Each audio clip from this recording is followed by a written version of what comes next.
I run a lot of modules, and I try and share and review as many of the ones I like with you lot. Today, we're going to take a look at something a little bit different.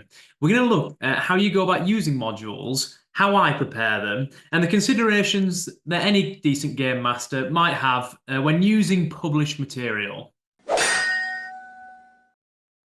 So, as you can see, I'm completely surrounded by stuff, and most of this stuff is modules. And we're going to talk about this in quite a lot of detail today. So, what is a module? Let's just kind of like do some mental housekeeping before we get started.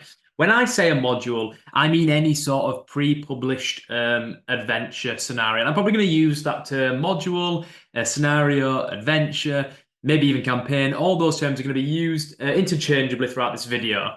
Now, the first ever module, that is the first ever published adventure for D&D, was The Palace of the Vampire Queen, which was published in 1976 and was actually a third-party module. It wasn't really obvious to the original designers of D&D, to Gary Gygax and Dave Arneson, and the original folks at TSR, that whether people would actually want pre-written adventures and would they just want kind of like rules expansions, which is what things like the Greyhawk supplement was.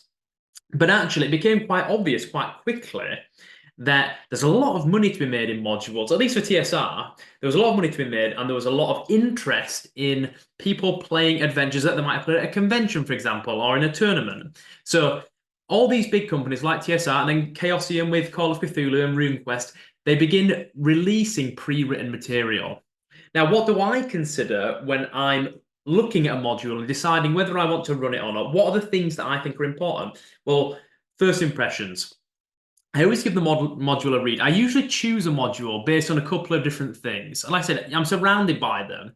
And there's usually a couple of different things that contribute to me picking something up, deciding to buy it. Usually it's got good cover art that's interesting, or a kind of catchy title. Or if it is the work of a person or company that I rate. So, for example, I've talked about Winter's Daughter. You can see that here. That's by Gavin Norman. I really like everything that Gavin Norman does. I don't just like his writing, but I like the way he manages the Old School Essentials line. So I'm quite likely to pick something up if I see that it's by him. Another reason that I might pick up a module, and I do this increasingly, is that if I've heard good things about it, or if it's kind of idolized as something really interesting or exciting. I've talked about Expedition to the Barrier Peaks. You can see that here. That would be an example of something that I'd heard about before, I read and run, and it was something that I decided that I wanted to run. But that is the case with many huge adventures, many huge scenarios, things like Masks of Nyarlathotep, The Enemy Within, the Great Pendragon campaign, any of those large, kind of highly prestigious modules. I'm also likely to pick them up because of their reputation in our community. So the first read, I get the module, I have looked through it, and there's a couple of questions that I always consider when first reading the module. And this is before I've really decided to run it or not. So first of all, really obvious stuff. Is it any good? Now, I've never read anything that I think is totally worthless, but there is a graduation or a gradation of utility. Modules that are more useful than others, modules that are more inspiring than others, and are doing things that are novel and interesting and that might mechanically, as well as thematically or narratively, catch my attention. A really good example of that would be something like The Gardens of Yin by Emmy Allen. I actually talked about that in my video here. And in that, you have a really interesting new mechanic that I'd never seen before, and that captured my attention. So is there something about this module that's going to make me want to run it? Because if there isn't, I'm probably not. And that's not such a bad thing. Sometimes, very occasionally, you read something, you think, I'm probably not going to go off and run this. So if I would want to run it, the next question I'd ask myself is, how soon am I going to run this? I have three groups. I have one very regular group. I have one kind of semi-regular. We play maybe once a month, and then I have another regular group, but it's an online group that I play on Owlbear every Wednesday.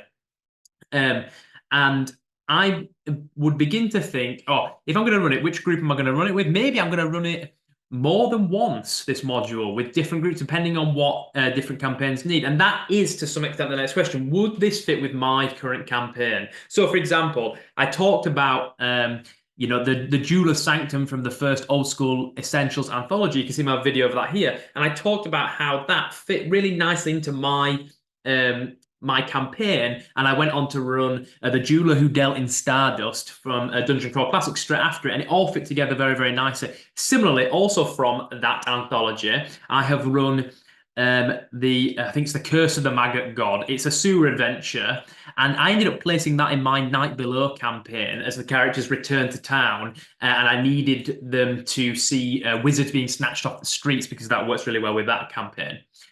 So does the module actually is it going to work with the campaign that I'm running? It might be that I'm running a very episodic campaign and they don't really need to link at all. They just need to go from X to Y to Z. But it is something that is worth considering. And then if I am to use it, and I would say this is the most important question you must ask yourself whenever you buy any product, whenever you buy any adventure. If I want to use it, I think it looks cool. I think it'd fit. I think it'd fit. How much work, how much preparation is it going to take for me to get this into my game? Ideally, as little as possible. The point of a module, the point of an adventure, the point of a scenario that you purchase is to save you legwork. If it's going to, and that might sound lazy. It's not lazy. That is the point of a module. It's to save you the effort. The things that you want to be in a module are the things that you couldn't prepare yourself, or that you would have to kind of map out yourself. If it's more work to read the module and pass the information from it than it is coming up with your own adventure, you come up with your own adventure. It's failed as a product if the module doesn't give you enough, or if the information is so dense and so poorly formatted and laid out that it's going to take more effort to just kind of understand the damn thing than it is to just come up with your own adventure for your kind of Friday night game. It's not worth it. So that's the big one. If you use a module, how much work you're going to have to put in? You're going to have to read it at least twice. And that brings us nicely on to the next one. Using and prepping modules.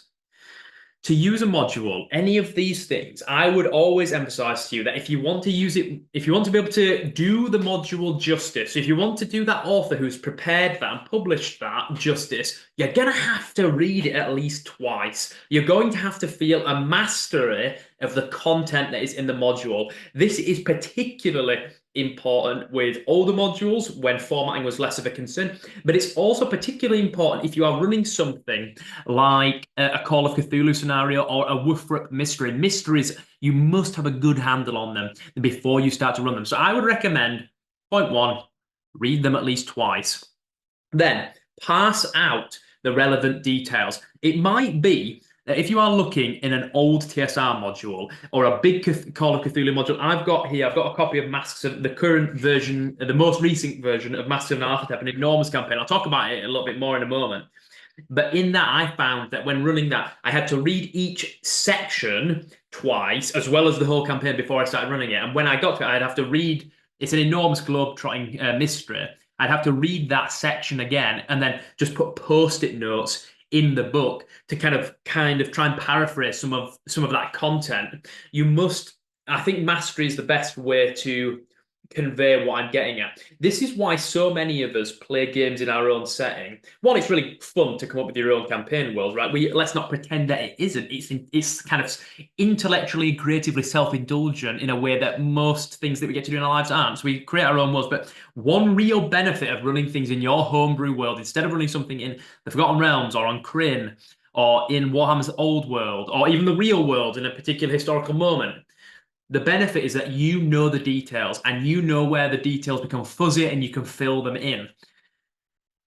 That level of mastery of understanding your setting is the thing that you need to bring to modules. So read at least twice, pass out the relevant details, post-it notes. What are your key NPCs? What are the key ideas, concepts, moments, events that have to happen? And it is worth understanding that to some extent, when you prep a module, you are not just reading it.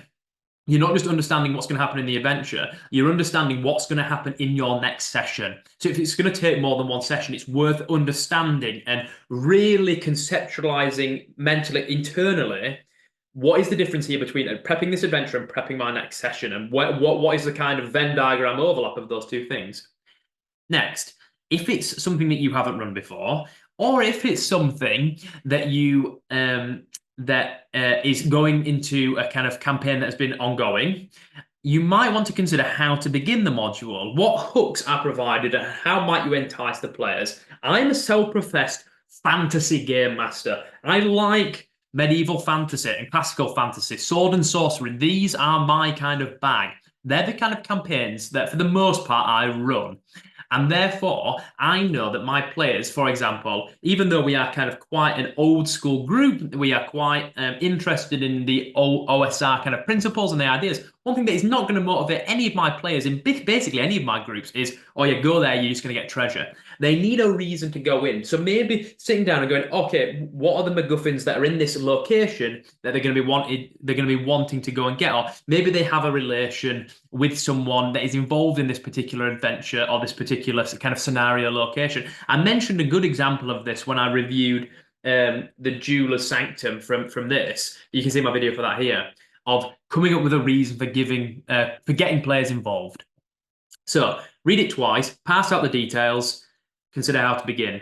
Then, is there a timer built into the module? This is particularly important when running things like mega dungeons. Things like, this is my print on demand copy of Temple of Elemental Evil. I think this is a really good example of a really well formatted, I know that's kind of heresy to say, I think this is a really well formatted adventure. There are other problems with it, but I think it's a wonderful adventure, one of my favorites.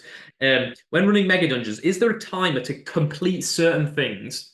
You know, maybe if you're running a mega dungeon like Temple of Elemental Evil, or even more so Barrow Maze, which is even larger, hundreds of rooms, you need to consider, are there things that I can kind of make into goals that have a set timer? Perhaps some peasants have been captured and taken to the dungeon, and they have to get to a particular place that they know about, and get them out before kind of like the full moon when there's a sacrifice. It's just giving them reasons to stop, to not just kind of like keep doing rhythmic delves that can be a little bit boring, especially if you're running a mega dungeon. But that can be the same with anything. There is, if we look at something really interesting and new, something like Barkeep on the Borderlands, right? You have the king who has been poisoned, and the characters have to go to these different bars to try and figure out where the antidote to this poison is. But if they don't, then the king dies. Timers are important. Timers in every kind of sense, both encounter-wise, campaign-wise, adventure-wise. They really help ensure pace in your game. Lastly, and this is only going to be relevant to some modules, prep the handouts. If the adventure has lots of handouts, it is important that you prepare them beforehand, because they are something that really help with the immersiveness. And this word immersiveness seems to have fallen out of fashion. I want my players to feel immersed. I want us, when we play, to forget what we're doing for a few moments each week. That is my fantasy, that actually we forget that we're sat in a room and actually we are interacting with the world in the most naturalistic way possible. And I don't care whether I'm running Call of Cthulhu, Warhammer Fantasy Roleplay, Savage Worlds, GURPS, Traveller, Gem, my own system, OSE, anything. I want players to reach the point where the rules and the mechanics have dissolved into kind of verisimilitude. And handouts are really important. They are particularly important for mysteries, for things that are tactile, for Masculine Archetype. There's tons and tons of handouts. You've got to make sure you got them prepped beforehand. That is really engaging when you can give players those handouts. So they're the things that I would consider when using or prepping a module. And then lastly, I'd like to just talk about a kind of taxonomy of adventure scenarios and modules. So the phrase modules comes from AD&D, comes from first edition, and it's because modules were modular. You plugged them in. They were episodic. You'll be playing Into the Borderlands this week, and then you might be playing The Village of Homelet the next week. They were meant to kind of have a high rate of turnover. They're all fairly short. They're usually between 15 to 40 pages long. They're fairly short first edition modules. And that's where the word comes from, because they were modular. I've got lots and lots of... this would be a good example of modular things. 4 adventures in a very, very small A5 book. Gardens of Yin, very, very small. I've got all these DCC modules here. I've talked about the House on the Island before. You see my review of that here. Croaking Fane, same for that. Lots and lots of different modules. These are for DCC. They're not going to take me very, very, very long. I'm going to be expecting to run these over 1, maybe 2 sessions.